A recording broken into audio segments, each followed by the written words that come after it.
നമസ്കാരം. പ്രവാസി ഓൺലൈൻ ന്യൂസിലേക്ക് എവർക്കും സ്വാഗതം. ഇന്നത്തെ പ്രധാന വാർത്തകൾ. അമേരിക്കൻ പ്രസിഡന്റ് ഡൊണാൾഡ് ട്രംപും യൂറോപ്യൻ രാജ്യങ്ങളും തമ്മിലുള്ള ബന്ധത്തിൽ വിള്ളൽ വീഴുന്നതായി റിപ്പോർട്ട്. നാറ്റോ സഖ്യം ഉപരോധ ഭീഷണിയിൽ യൂറോപ്പിനോട് പ്രതികാരം ചെയ്യാനൊരുങ്ങി US പ്രസിഡന്റ് ട്രംപ്. അതേസമയം ഇറാൻ നയത്തിൽ ഉടക്കി നിൽക്കുകയാണ് നാറ്റോ സഖ്യം. ഉപരോധ ഭീഷണിയിൽ ജർമ്മനി ഉൾപ്പെടെയുള്ള രാജ്യങ്ങൾ ഇപ്പോൾ പ്രതികരിച്ചു തുടങ്ങി. ഇറാൻ യുദ്ധത്തിനു പിന്നാലെ യൂറോപ്യൻ രാജ്യങ്ങൾക്ക് നേരെ തിരിഞ്ഞ് അമേരിക്കൻ പ്രസിഡന്റ് ഡൊണാൾഡ് ട്രംപ്. യുദ്ധസമയത്ത് അമേരിക്കയോട് കൂറു പുലർത്താത്ത നാറ്റോ സഖ്യ കക്ഷികൾക്കെതിരെ കർശനമായ ശിക്ഷാ നടപടികൾക്ക് ട്രംപ് പദ്ധതി ഇടുന്നതായിട്ടാണ് റിപ്പോർട്ടുകൾ പുറത്തുവരുന്നത്. കൂറില്ലാത്ത രാജ്യങ്ങളെന്നും ഇറാൻ വിഷയത്തിൽ അമേരിക്കൻ നിലപാടിനൊപ്പം നിൽക്കാത്ത രാജ്യങ്ങളെ വിശ്വസിക്കാൻ കൊള്ളാത്തവർ എന്നും ട്രംപ് വിശേഷിപ്പിച്ചു. ഇതിൽ പ്രമുഖ യൂറോപ്യൻ രാജ്യങ്ങളും ഉൾപ്പെടുന്നു. സൈനിക പിന്മാറ്റത്തിൽ തങ്ങളെ പിന്തുണയ്ക്കാത്ത രാജ്യങ്ങളിൽ നിന്ന് അമേരിക്കൻ സൈന്യത്തെ പിൻവലിക്കാനോ മറ്റു രാജ്യങ്ങളിലേക്കോ മാറ്റാനോ ട്രംപ് ആലോചിക്കുന്നുണ്ട്. അതേസമയം നാറ്റോയിലെ പ്രതിസന്ധി കണക്കിലെടുത്താൽ നാറ്റോ സഖ്യത്തിനുള്ളിലെ തീരുമാനങ്ങൾ തടഞ്ഞു വയ്ക്കാനും സൈനിക ചെലവുകൾ വെട്ടിക്കുറയ്ക്കാനും അമേരിക്ക നീക്കം തുടങ്ങിയതായിട്ടാണ് സൂചന. ഇറാനുമായുള്ള യുദ്ധത്തിൽ യൂറോപ്യൻ രാജ്യങ്ങൾ സ്വീകരിച്ച നിലപാടുകളിൽ അതീവ അസംതൃപ്തനാണ് ട്രംപ്. അമേരിക്കയുടെ സൈനിക നീക്കങ്ങൾക്ക് പൂർണ്ണ പിന്തുണ നൽകാത്തതാണ് ട്രംപിനെ ചൊടിപ്പിച്ചത്. അതേസമയം ട്രംപിന്റെ ഈ നീക്കം ദശകങ്ങളായിട്ടുള്ള ട്രാൻസ് അറ്റ്ലാന്റിക് ബന്ധത്തെ തകർക്കുമോ എന്ന ഭീതിയിലാണ് യൂറോപ്യൻ ഭരണകൂടങ്ങൾ. പ്രത്യേകിച്ച് ജർമ്മനി പോലുള്ള രാജ്യങ്ങളിൽ നിലയുറപ്പിച്ചിട്ടുള്ള അമേരിക്കൻ സൈനികരുടെ ഭാവി ഇതോടെ അനിശ്ചിതത്തിൽ ആയിരിക്കുകയാണ്. സാമ്പത്തിക ഉപരോധങ്ങളോ സൈനിക പിന്മാറ്റങ്ങളോ ഉണ്ടായാൽ അത് യൂറോപ്പിന്റെ സുരക്ഷാ മേഖലയെ ഗുരുതരമായി ബാധിക്കുമെന്ന് ഉറപ്പാണ്. ട്രംപ് തന്റെ ഭീഷണി യാഥാർത്ഥ്യമാക്കുമോ അതോ സമ്മർദ്ദ തന്ത്രമാണോ എന്ന് വരും ദിവസങ്ങളിൽ വ്യക്തമാവും. അന്താരാഷ്ട്ര തലത്തിൽ വലിയ ചർച്ചയായ ട്രംപിന്റെ ഇറാൻ നയത്തെയും അതിരൂക്ഷമായ ഭീഷണികളെയും ജർമ്മൻ ചാൻസലർ ഫ്രീഡ്രിഷ് മെർസ് പിന്തുണച്ചു. ട്രംപിന്റെ സിവിലൈസേഷൻ ഭീഷണി തന്ത്രപരമാണെന്നും അതിനെ പിന്തുണയ്ക്കുന്നുവെന്നാണ് ചാൻസലർ മെർസ് പറഞ്ഞത്. ഇറാൻ യുദ്ധവുമായി ബന്ധപ്പെട്ട് അമേരിക്കൻ പ്രസിഡന്റ് ഡൊണാൾഡ് ട്രംപ് നടത്തിയ വിവാദപരമായ നാശം വിധിക്കുമെന്ന ഭീഷണിയെ ന്യായീകരിക്കുകയായിരുന്നു ചാൻസലർ മെർസ്. ട്രംപിന്റെ കടുത്ത ഭാഷാ പ്രയോഗങ്ങൾ ഇറാനെ ചർച്ചാമേശയിലേക്ക് കൊണ്ടുവരാൻ സഹായിച്ചുവെന്നാണ് മെർസിന്റെ വിലയിരുത്തൽ. അതേസമയം മേഖലയിലെ നിലവിലെ സാഹചര്യം കണക്കിലെടുത്താൽ അഭയാർത്ഥി പ്രവാഹത്തിൽ, അതായത് യുദ്ധത്തെ തുടർന്ന് ഇറാനിലെ ലെബനനിലുമായി ഏകദേശം 42.5 ലക്ഷം ആളുകൾ പലായനം ചെയ്തതായി ഐക്യരാഷ്ട്രസഭയുടെ കണക്കുകൾ സൂചിപ്പിക്കുന്നു. ഹോർമൂസ് കടലിടുക്ക് അടഞ്ഞതോടെ ആഗോളതലത്തിൽ ഇന്ധനവില കുതിച്ചുയരുകയും ആഫ്രിക്കൻ രാജ്യങ്ങളിൽ കുടിവെള്ളത്തിന് പോലും ക്ഷാമം നേരിടുകയും സാമ്പത്തിക ആഘാതം ഉണ്ടായിരിക്കുന്നതുമായിട്ടാണ് റിപ്പോർട്ട്. എന്നാൽ പാകിസ്ഥാൻ തലസ്ഥാനമായ ഇസ്ലാമാബാദിൽ വെച്ച് ഈ വാരാന്ത്യം സമാധാന ചർച്ചകൾ ആരംഭിക്കാനിരിക്കെയാണ് മെർസിന്റെ ഈ നിർണായക പ്രതികരണം.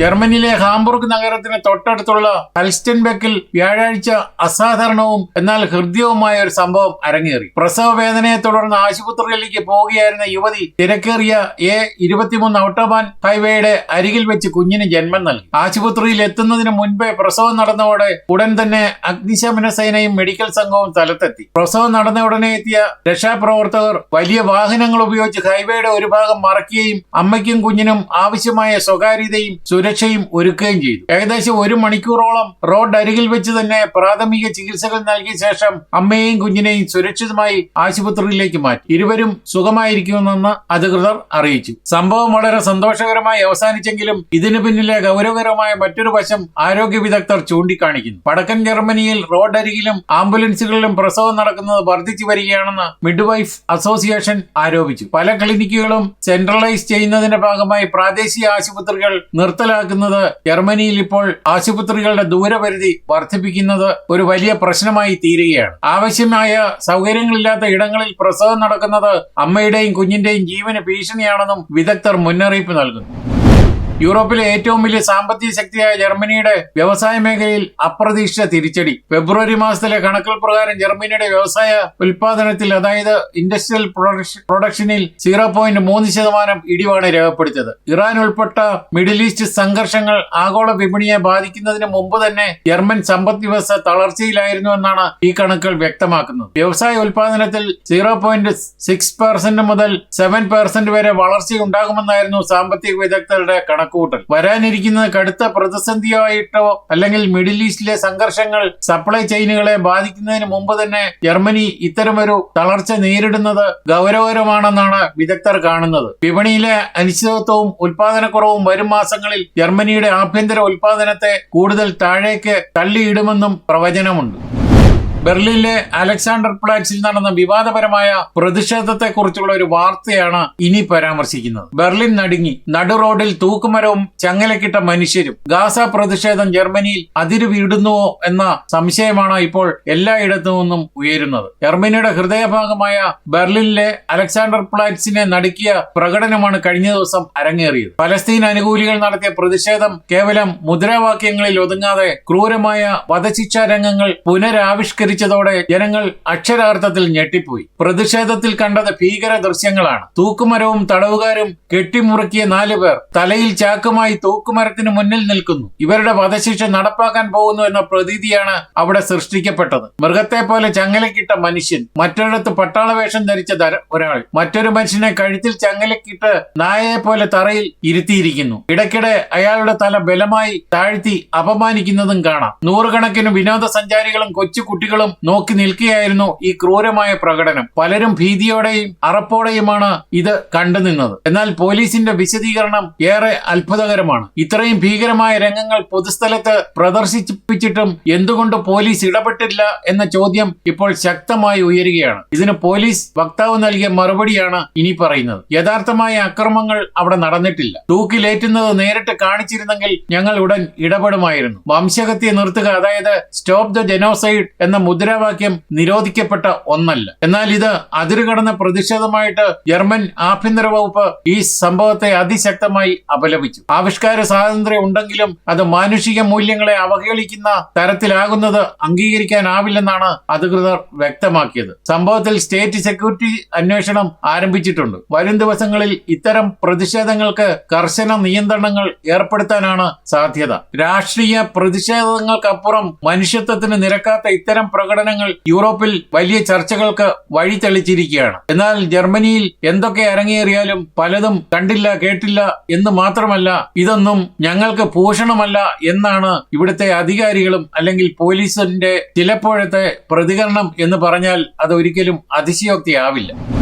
യൂറോപ്പിൽ ഏറ്റവും കൂടുതൽ ഇന്ധനവില ജർമ്മനിയിലാണെന്ന് കണ്ടെത്തൽ. പുതിയ 12 മണി നിയമം തിരിച്ചടിയായിരിക്കുകയാണ്. ആശങ്കയിലാണ് വാഹന ഉടമകൾ. യൂറോപ്യൻ യൂണിയനിലെ മറ്റ് രാജ്യങ്ങളെ അപേക്ഷിച്ച് ജർമ്മനിയിലെ ഇന്ധനവില കുതിച്ചുയരുന്നതായിട്ടാണ് റിപ്പോർട്ട്. വെറും ഒരാഴ്ചയ്ക്കുള്ളിൽ ലിറ്ററിന് ഏകദേശം 11 യൂറോ സെന്റ് വരെയാണ് വർദ്ധിച്ചത്. അയൽ രാജ്യങ്ങളായ ഓസ്ട്രിയയിലും പോളണ്ടിലും വില കുറയുമ്പോഴാണ് ജർമ്മനിയിൽ ഈ വൻ വർധനവ് ഉണ്ടായിരിക്കുന്നത്. ഓസ്ട്രിയയിലെ മാതൃക പിന്തുടർന്നാണ് ഈ നിയമം കൊണ്ടുവന്നതെങ്കിലും ജർമ്മനിയിൽ ഇത് വിപരീത ഫലമാണ് ഉണ്ടാക്കുന്നത്. നിലവിലെ ജർമ്മനിയിൽ സാധാരണക്കാരായ വാഹന ഉടമകളുടെ പോക്കറ്റ് ചോർത്തുകയാണ്. ലോകത്തിലെ ഏറ്റവും പ്രധാനപ്പെട്ട കപ്പൽ പാതകളിൽ ഒന്നായ ഹോർമൂസ് കടലിടുക്കിൽ ഇറാൻ ഏർപ്പെടുത്തിയ പുതിയ യാത്രാ നികുതിക്കെതിരെ ആഗോള കപ്പൽ കമ്പനികൾ രംഗത്ത് വന്നു. കടന്നുപോകുന്ന ഓരോ ബാരൽ എണ്ണയ്ക്കും $1 വീതം നൽകി നികുതി അടയ്ക്കണമെന്നാണ് ഇറാന്റെ ആവശ്യം. അന്താരാഷ്ട്ര നിയമങ്ങളുടെ ലംഘനമാണെന്ന് ജർമ്മൻ കപ്പൽ ഉടമകളുടെ സംഘടന വ്യക്തമാക്കി. ഒരു വലിയ എണ്ണക്കപ്പലിന് ഹോർമൂസ് കടൽ കടന്നു പോകണമെങ്കിൽ ദശലക്ഷക്കണക്കിന് ഡോളർ ഇറാന് നൽകേണ്ടി വരും. ഇത് എണ്ണവില കുത്തനെ ഉയരാൻ കാരണമാകും. ഉപരോധം നേരിടുന്ന ഇറാൻ സർക്കാരിന്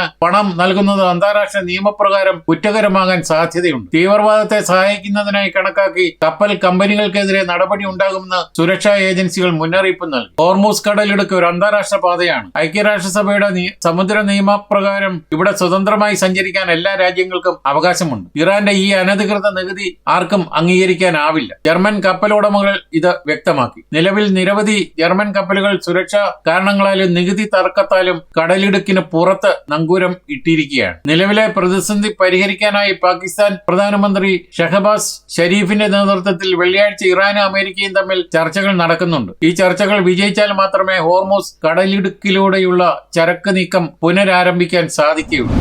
ജർമ്മനിയിൽ വസന്തകാലത്തിന്റെ ലക്ഷണങ്ങൾ മാറി മറിയുകയാണ്. കഴിഞ്ഞ ദിവസങ്ങളിൽ 20 ഡിഗ്രിക്ക് മുകളിൽ അനുഭവപ്പെട്ട സുഖകരമായ കാലാവസ്ഥയ്ക്ക് വിട നൽകിക്കൊണ്ട് രാജ്യം വീണ്ടും തണുപ്പിലേക്ക് നീങ്ങുകയാണ്. ഏപ്രിൽ മാസത്തിലെ പ്രവചനാതീതമായ കാലാവസ്ഥ വെള്ളിയാഴ്ച മുതൽ ജർമ്മനിയെ പിടിമുറുക്കുമെന്ന് കാലാവസ്ഥാ നിരീക്ഷകർ മുന്നറിയിപ്പ് നൽകി. വ്യാഴാഴ്ച അനുഭവപ്പെട്ടതിനേക്കാൾ 10 ഡിഗ്രി വരെ താപനില താഴേക്ക് വരാൻ സാധ്യതയുണ്ട്. തെക്കൻ ജർമ്മനിയിൽ 10 മുതൽ 14 ഡിഗ്രി വരെ മാത്രമാവും കൂടിയ താപനില. വെള്ളിയാഴ്ചത്തെ കൊടും തണുപ്പിന് ശേഷം ശനിയാഴ്ച മുതൽ കാലാവസ്ഥ വീണ്ടും തെളിയാൻ സാധ്യതയുണ്ട്. ശനിയാഴ്ച തെക്ക് പടിഞ്ഞാറൻ ജർമ്മനിയിൽ താപനില 26 ഡിഗ്രി വരെ ഉയരുമെന്നും പ്രവചനമുണ്ട്. ഞായറാഴ്ചയോടെ വീണ്ടും വെയിൽ തെളിയുമെന്നതിനാൽ വാരാന്ത്യം ജനങ്ങൾക്ക് ആസ്വാദ്യകരമാകും.